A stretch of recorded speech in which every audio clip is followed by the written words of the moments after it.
So good morning. I'm back. I'm going to teach you about my favorite warrior. His name is Kahahawai. So first off, I'd like to start with a little bit of so when I first joined Lua, I was told that Lua is the art of ali'i. So you got to do genealogy and find an ali'i that you're connected to. So I did as much research as I could. And Kahiko, my name, I call my or I got the name Kahiko because that's the oldest ancestor I could find. But my family told me that that wasn't the name of that person. They were trying to hide an ali'i from the missionaries, so they just gave him a different name. So I went to Olohe Micho Eli, who was my Olohe, and I just said, I said, can I have lunch with you? And we're walking through downtown. I'm just like, I'm so sorry. It was about a year into my Lua journey, and I was just like, I don't think I can keep doing Lua. And he asked why, and I said, well, I don't think I'm ever gonna find. I mean, that's just the story but I can't name like Kahiki. I can't name anybody, so I don't want to disrespect the art by doing it if I'm not an ali'i. And he said something really poignant that I just kind of wanna say. He said, I want people to look at their genealogy. I want to see the mana that they come from. But more important than having an ali'i in your bloodline is, do you act like an ali'i? Do you carry yourself like an ali'i? And so you can still do it. And I'm like, yes. So, 16 years later, I'm like, yes, still don't know so that when I don't have an ali'i to, like, if I was related to Kaumu ali'i, I'm going to go research him like crazy. I want to know where my mana comes from. I didn't have anything like that. So I, teach wine history, and I just happened to come across a name. His name was Kahahawai. Now, has anybody ever heard the name Kahahawai before? I'm sure many of you have. Well, if you were my student, then just shh. But you ever heard it in more modern context, like the sad one that Kaina was talking about? Which one? Yeah, so Joseph Kahahawai, he was a boxer who was murdered by the Massis, and never. I mean, they got. I always trick the students when I tell the story because I try to make it really obvious. I'm like, so then he went to court, and what do you think the court found him and the other boys? So of course the students, I'm leading them down. They're like guilty, and I'm like, no, they found him innocent. So then they're like, oh, so why is this a horrible story? I said, oh, because then the Massis went, and I tell about how they murdered Kahawai. And then I said, so then the Massis go to court. And what happens? And they're like, innocent. And I'm like, no, guilty. But then the governor stepped in and said, you just got to serve a couple hours in my office. And they got him out of the state. And people have told me that you could hear people crying, Hawaiians across the state, away, away, because all it said was, he was completely innocent of the crime, but because you're Hawaiian, you must be guilty, and your life no matter. And so that's what people think of when they think of Kahava. It's this really sad thing. His gravestone is across from the Kamehameha School's terminal. And so when I saw this name, I'm like, it must be related. Yeah, it must be connected in some way. So I decided to do major research on him. And there's not a lot, I'm going to be honest with you. But in 3 different sources, they talk about him in the same way. And, in Lua, you got 3 sources. So that means people of that time knew this person's name. And that was way before Joseph Kahawai. So I want to bring mana, right? We talk about mana in names, mana in words, mana in thoughts. I want more mana to be going to this name because he was my favorite warrior. So I'm not saying I'm related to him, okay? But he was my favorite warrior. Okay, so I'm just going to give you a quick heads up. Spoiler alert. If you're keeping up with Chief of War, this is going through it. So there's going to be some differences than what you're seeing. Possibly some spoilers of like battles to come.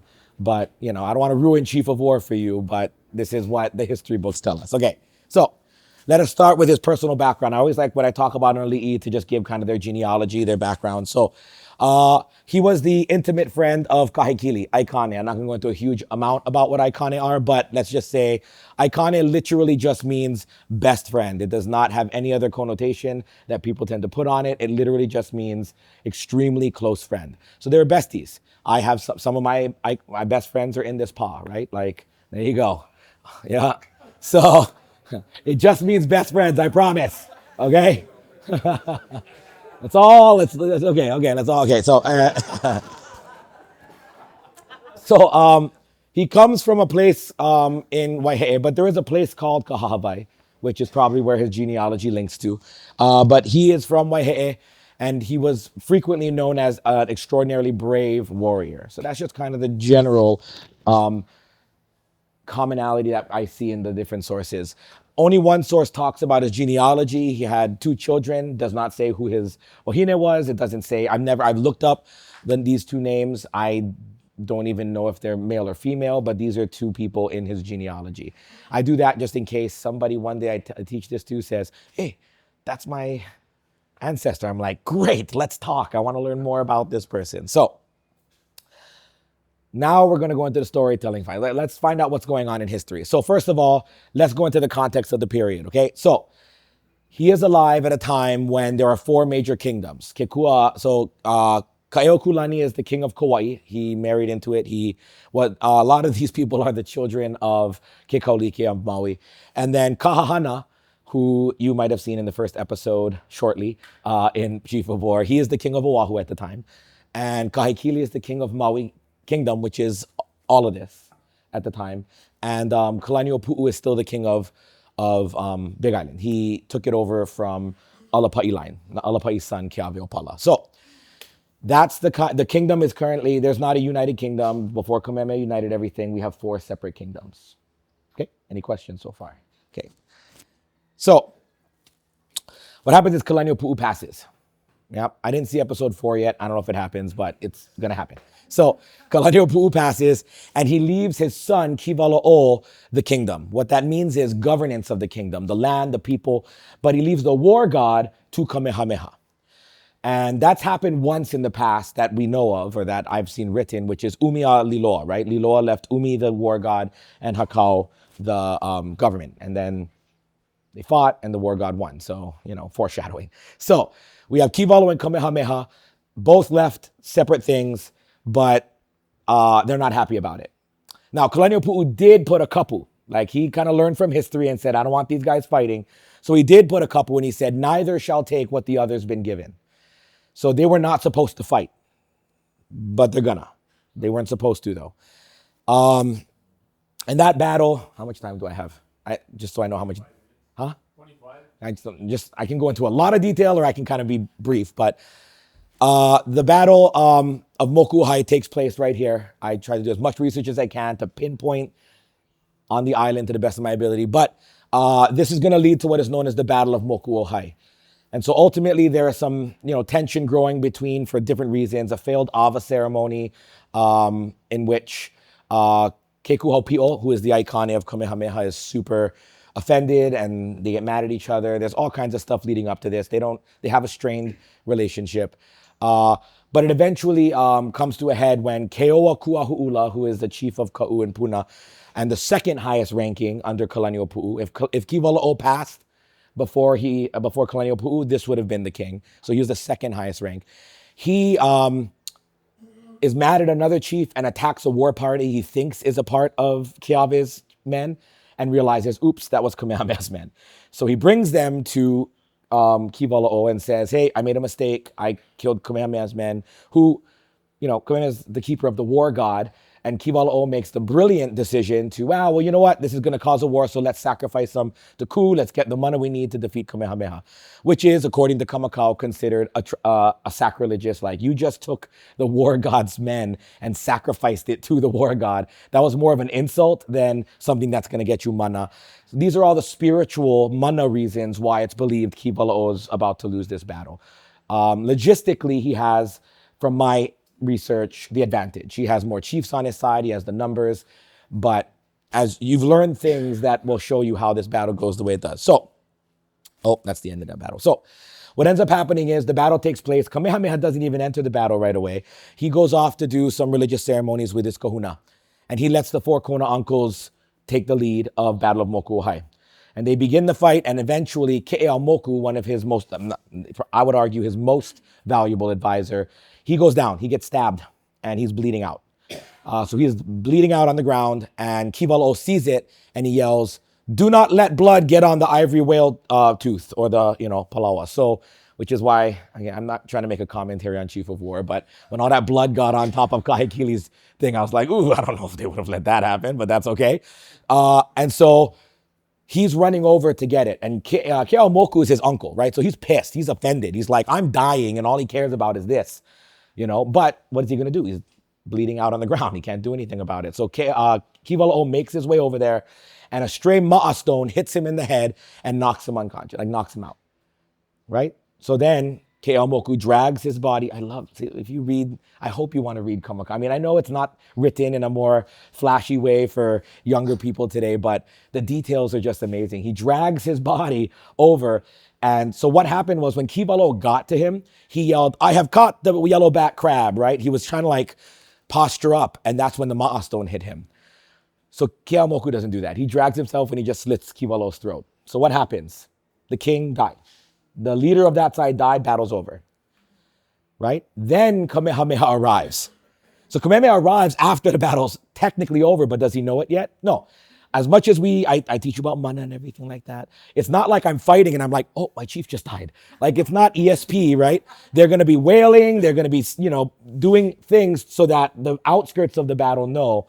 So Kamehameha did arrive, and he immediately, his kahuna said, that man right there who happened to be his uncle, his name was Keahia, you must kill him. He must be the first to die and be sacrificed. So Kamehameha runs to him, picks him up over his head, and crushes him on the ground, right? Because he cannot make him bleed. That's an impure sacrifice. So then the battle comes to an end. At the end of this whole ordeal, the guys who kind of started this, Keawe and Keoa, they survive. Keawe is captured, but then escapes. And so what you have is a three-way split. A lot of students will ask me, wait a minute, Kamehameha won. He won the battle. Shouldn't he be the king? Well, this guy is saying, well, neither shall take what the other is given. I'm the second highest after Kivalo'o. I'm king. And what is Keawe's claim? Anybody know? So Alapa'i, the guy before Kalani'opu'u's lineage, was the one who took out the Keawe, who overtook the Keawe line. I would guess he just said, I'm tired of these foreigners coming and taking over. It's time for the Keawes to be on top. So they all are making claim as the king, which means we're at a civil war in the Big Island right now. All while this is happening, Kahekili, and this is how I interpret everything, Kahekili realizes, oh, this is my opportunity. Kahekili has had a problem from the get-go. Maui always has this problem. If they go to one island, the other island can come and take them. If they go this way, so they're defending two fronts constantly. Kahekili is constantly getting invaded or trying to be assassinated. He has a light, so I know he's portrayed as this really like evil man in Chief of War, but I think we have to read our histories and say like there's different sides to this, right? Although making a house of the Oahu Chief's bones doesn't sound like a really awesome thing, but that's presentism. Back then, that was probably like, holy moly. So Kahekili sees this opportunity. I can now invade Oahu. Now, this is how I interpret it, right? But what does he lack? What doesn't he have? He doesn't have canoes. He has no canoes because he wasn't planning for this. He didn't know. So can he take the next how many years to build his fleet up? Well, in the meantime, the Civil War could end and he lost his opportunity. And so he wants canoes quickly so he can get his armies to Oahu. So he asks Kamehameha because, they don't need as much, right? They're going to be fighting on their own island. So he goes to Kamehameha. Oh, I'm sorry. That's what he wants to do. I was like, why did he move already? That's his plan. That's what his ambition is, right? He wants to unite. He wants to take it. So if he can take this, that's his brother. Yeah, they work together. That's the brother. Then he could focus on the Big Island. So he sends messengers to Kamehameha. And of course he sends, so he's at Mu'ole'a right now. And he sends two messengers to Kamehameha. They happen to be Kamehameha's uncles because you always send family because you're not going to kill the messenger if the messenger is family. Yes?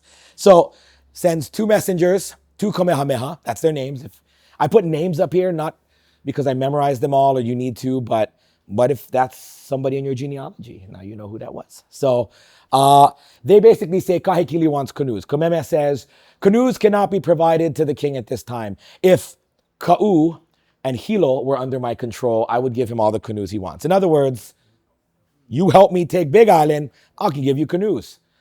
But then, of course, that would be counterproductive because then that would end the Civil War. So, doesn't matter because Kamehameha follows up with, uncles, why are you going to go back to Maui? Here are some wives. Here is some land. Stay in Kohala and be happy. And they do. They're like, okay. So the messengers never get back to Kahekili. He's just sitting there waiting for the messengers. But there's always this wise older chief, Keawe, always has his ear to the coconut wireless, always listening and trying to figure out how to best play situations.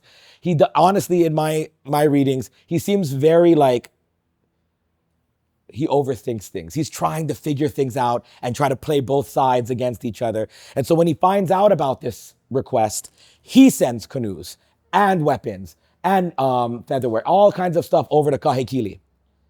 And Kahekili is so grateful, he sends Keawe Mauhili the best thing he could possibly send. The armies of Kahahawai. So Kahahawai, and Kaniu'ula, but Kahahawai is the one they talk about the most. So Kahahawai is one of the top guards, top warriors in Kahekili's army. And this is what stood out to me, right? That he gets all these things he wants, and he sends, this must be one amazing army, or that'd be a very insulting gift to say, just take my B team. He gave him his A team because he still has planning to do. He still has things to do to try to get to Oahu. So in the meantime, Keawe, my army will follow you until I call them back. So then there's conflict, again, between these three, because they all don't like each other. Okay, what happens is, there was one other uncle that deserted Kamehameha in the Battle of Mokuhai. His name was Kanekoa. And Kanekoa betrayed Kamehameha in the Battle of Mokuhai. So at the end of it, he survived and there's no Kivala'o. So he goes to Keawe. And he says, Keawe, you are the greatest chief of the land. You are who I would like to follow. Keawe's like, heck yeah, I am. Welcome to my kingdom. One day, Kanekoa thinks he can do a better job. He revolts against Keawe. So Keawe easily, because he's not that strong, Keawe easily chases him out of his territory. And where does he go? Keoa. It's the only one left. And he goes, Keoa, you are the guy. You are the guy. Well, and by the way, I now feel like I have to preface things. I put a little bit of my own stuff into this. I just want you to know, Kanekoa did not walk up to Keoa and be like, hey, brah, you the guy. Like, that's just me making it more entertaining, just so you know. So he goes to Keoa and he goes, you are the chief that I think I should be following. And Keoa's like, heck yeah, I am. Of course, welcome. One day, Kanekoa thinks he could do a better job ruling and he tries to revolt. So this guy just never learns, right? So, okay, Keoa, where's he going to chase him to? Nowhere. He already betrayed Kamehameha. You can't just keep going in a circuit. He's done. There's nobody left to go to. And so he has nowhere to run. Keoa kills him.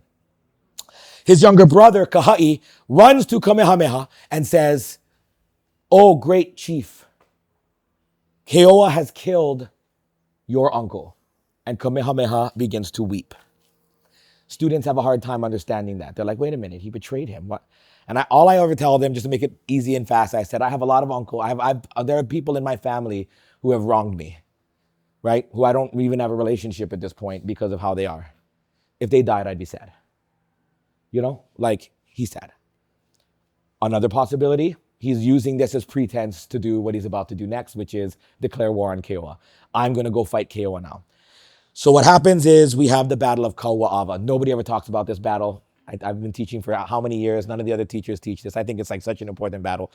So the Battle of Kaua'ava, otherwise known as the Battle of Bitter Rain, is basically Kamehameha's attack on Keoa. Okay? So he goes by land and he goes by sea. Now, I've used two different accounts, Deshe and Kamakau. They're similar, but there's some subtle differences. So I do the best I can to piece together what I think are like what seems to happen. And so the fleet, the canoes, are Ke'eaumoku's fleet. And so they go around the coast and there's a big storm. They call it Kama'ino, or the bad child. You know, so that's just, I don't know, they just mention it. It doesn't say a lot of people died or anything, but, you know, slowed them down a bit. And they continue on while Kamehameha's men travel overland. So they have to, you know, they kind of go into Keawe territory. That's also an enemy, right? And so they meet up right there at Panaeva. And Keoa's men Keoa is actually right here. He's all the way in Kapapala. So he knows they're coming. Hawaiians would announce we're going to war. They weren't like sneak attacking all the time. And they let him land for free. And that's kind of a big deal. right? Because you have an advantage when you're on land and they're on canoes. But so Kamehameha's like, oh, thanks for the gift. All right, we're here. Let's go. So Kamehameha realizes, his scouts say, oh, he's in Kapapala. They start to pursue upland. And as they start to move upland away from the ocean, from the canoes and from the shore, they are surrounded by the armies of Kahahawai. All right, sorry, I'm a teacher. This is what I do. What does that mean? What does that tell you? Yeah, well, he's trapped. Why would he not expect this? Who is he going to war with? Keoa. Who commands the armies of Kahahawai? Keawe, right? Why is Keawe's army attacking Kamehameha? Yeah, so this is the moment Kamehameha realizes, oh crap, these two are teaming up against me. They've solved their differences, and it's 2 versus 1. That's why it's such an important battle to me. Like, this is a big moment. Kamehameha is now, and he is totally thrown off by this. They are called soldiers without equals. The armies of Kahahawai, it says he himself was slippery as an eel. And I read these things, and then I start to find connections based off of what I've learned in Lua. Like when Olohe covers them, shaves the hair off, that's Olohe means hairless or beardless, and rub coconut oil or oil on them. So that kind of tells us what level of warrior he was, that maybe that's why he was slippery as an eel. Also because of how good he was. Whenever his armies were hemmed in, they would break through because they were out. I mean, there was more of Kamehameha's army than these guys, but they could not hem these guys in and stop them. And if your mind is going to, oh, maybe they were using this for it, that's good. You're learning stuff and you're starting to think, well, what does that mean, hemmed in? Was that a kahului? And then, how did he break through? Did it was a pu'ulukawa? It said, Pololu and Ihe rained down like bathwater. Again, I look at this and I say, that's got to be an amazing sight to see. But a pololu, it was said that these guys could throw pololu like Ihe. Holy moly. I mean, and again, when you don't know the culture, this is what I tell my students, it's just like, okay, pololu and, okay, long spears and short spears. You don't realize how amazing they had to have been to throw a pololu like an Ihe and how strong these guys were. Blood flowed like water. They showed their skills by warding off incoming Ihe while wielding their own weapons that waved in the air like tail feathers. It was just a beautiful way of describing what was probably an amazing sight to see. In fact, Kamehameha was so thrown off that he almost died multiple times in this battle, it says, and he used his troops poorly. He was thrown off. Yeah? He was kind of like when the seniors, come and then you guys are just like, no, I'm just joking. That was a joke. You guys are doing wonderful. Okay. Yeah, but Kamehameha, the great, the one that nobody dares speak against because he's the great unifier, he loses this battle. I teach this just to give some perspective to students, right? Like, it's the only battle after becoming a high chief, a king. The only battle I read about where he doesn't just lose, he gets his butt handed to him. And by who? Kahahawai. Not even Kahikili. Kahahawai. So he actually escapes. He does get to the beach. He finds a way to break through, gets to the shore, and luckily where he comes to the shore, that's where the fleet is. So the fleet goes back to Lapahoihoi and makes an encampment. Why? Because that's Keawe territory, right? Now he's fighting both of them, and now he knows it. So while sitting there, this is when he goes back. After this battle he lost, he has to make amends. So he goes all the way back here, and he finds 2 fishermen, and they knock him out in a lot of splintered paddle. And I'm not going to go into all that, but that's where that happens. And then Kahikili says, okay, time to make war on Oahu. So this is where the timeline's a little off. I'm just letting you know. Kahikili does not invade Oahu till after Kalaniʻopuʻu died, after the Battle of Mokuʻuhai, but that's okay. Again, it's Hollywood, it's okay. But now he's going to make his war on Oahu, and he calls back for his warriors, Kahahawai. And before he goes back, Kahahawai, that is that's the lot of splintered paddle. And Keoa's troops come and join Kahahawai's troops. And now, so this is where the battle's taking place now. This is where the 2 sides are. This is the front line. Yep.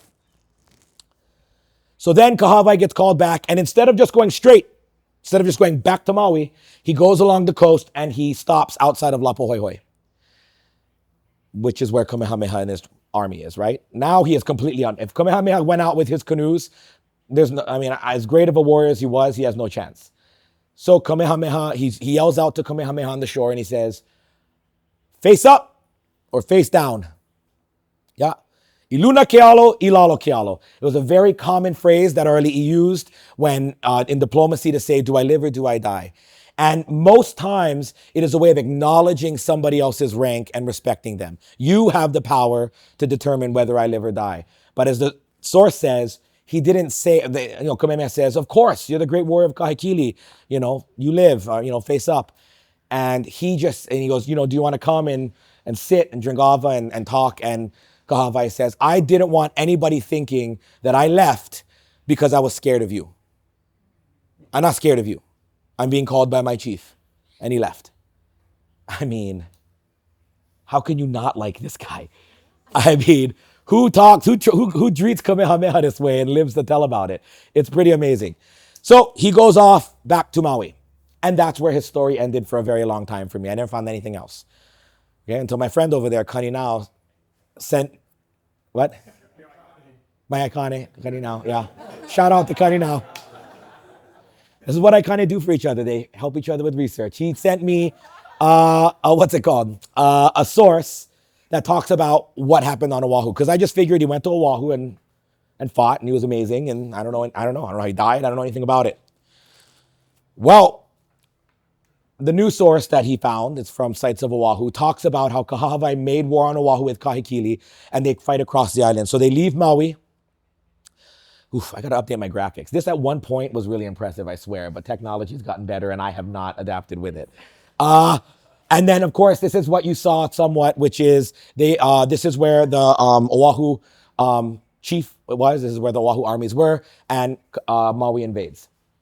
The Kahahawai leads the warriors into battle in a place called Niu Helewai. And what was really cool about this research is that's right next to Kamehameha schools. That's on campus. So the battle that my favorite warrior fought, Oahu, was like just out in the back of my classroom. Like it was out in that area.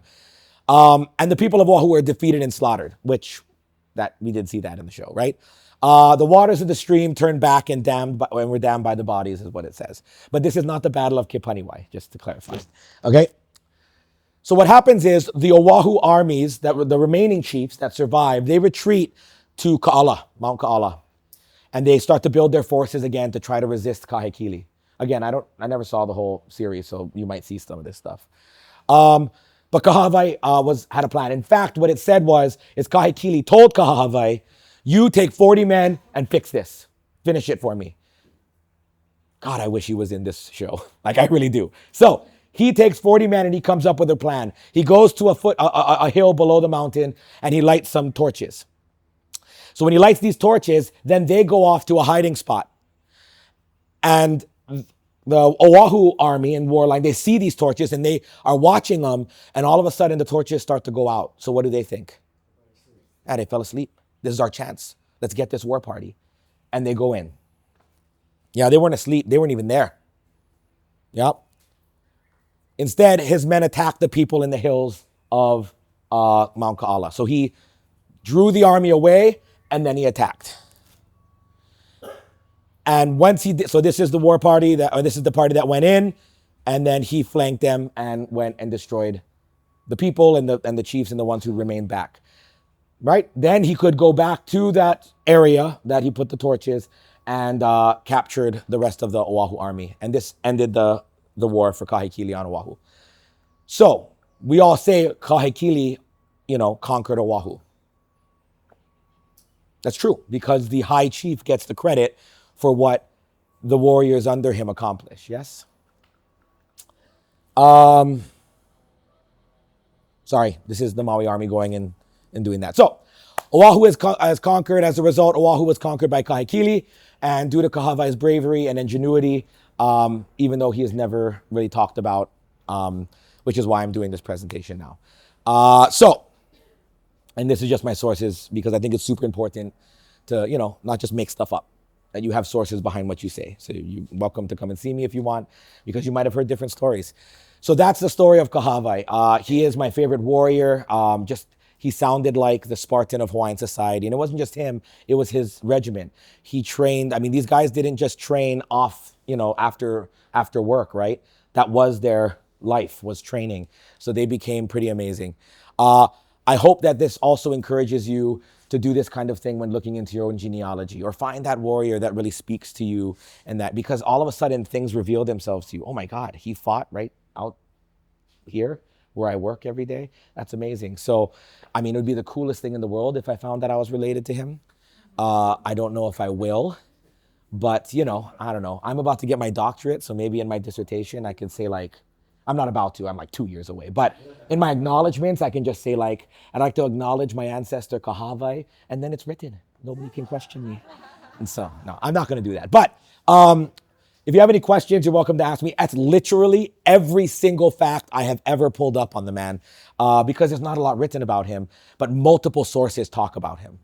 And I think that at the very least shows that the Hawaiians of that time recognized how amazing of a warrior he was. A warrior who could defeat Kamehameha, a warrior who took over an entire island for his king. Like, this man is my favorite warrior, and I hope you find yours and then try to emulate aspects of them. I don't want to go and make the rivers run red and with blood, but I do want to be an expert at whatever I do. Whatever I do, I'm going to try to be the best I can. So, if there's any questions, yes. Where was the last known location that you traced in Kahahawai? There, the Mount Kaala. After that battle, after he wiped out that army, I've not found a single other thing of where he went and what he did. So this is before This is what? he took over Kaala Fortress prior to Kimopo. The what? Kimopo, Waipio Kimopo. Elani rallied the Oahu. I'm not sure. Are you talking about like the Battle of Nuuanu? No. Oh, I'm not sure what you're talking about. Sorry. He came in. So I mean, just if you want the aftermath of it, that's when Kahekili took Oahu, and then soon after, Kamehameha is going to invade Maui in the Battle of Kepaniwai. It's going to pull Kalani Kupule down to Maui to defend it. He loses, goes back to Oahu, and then Kamehameha has to return back to Hawaii to take down Keoa, sacrifices him, and then makes his way up to the Battle of Nuuanu. In that time span, I don't know what happened to Kahahawai. Was defending Kaala. I don't know who the chiefs were that survived and were there trying to continue to fight. But the king of Oahu at the time was Kahahana, who you saw what happened to Kahahana. So, yeah. Or if you watch Chief of War. If not, spoiler alert, he doesn't make it. So, any other questions though? Any other questions about Kahahawai or about the study of history? I think it's very, very important that we cite our sources, that we find multiple sources. I just think it's really important that we realize, like, to me, I've kind of said that there's culture knowledge and then there's like academia. And so in the cultural world, I think it's totally legitimate to say, well, my kumu taught me this, or my kupuna taught me this. It's not written, but this was passed down. And there's absolute legitimacy in that. But in the Western world, in the academic world, you need sources because that's just how the academic world works. And I think those are two different, I mean, I think they can complement it, but they're also very different. So an example I'll give is I had a student one time who I said, when Kamehameha dies, two warriors or two men took him, hid his bones, right? And then killed themselves so that nobody would know where his bones are hidden, because that's what the texts say. And I had a student in the front row who raised their hand and they said, Kumu, that's not true. My family is descendants of those men, and we know where his bones are hidden. And my response was, you're not, I said, that's really cool, but you're probably not doing a good job of keeping that secret. So maybe don't tell people that. I'm not going to sit there and say, wrong. Where is it written? I don't believe you. Okay. And because I truly don't know. Maybe that is true. Over the last 2 years, I've heard things that contradict what I've known. And it's just like, oh, well, stories from this place say this. And I'm not ever going to sit there and say, well, it's not written, so it can't be true.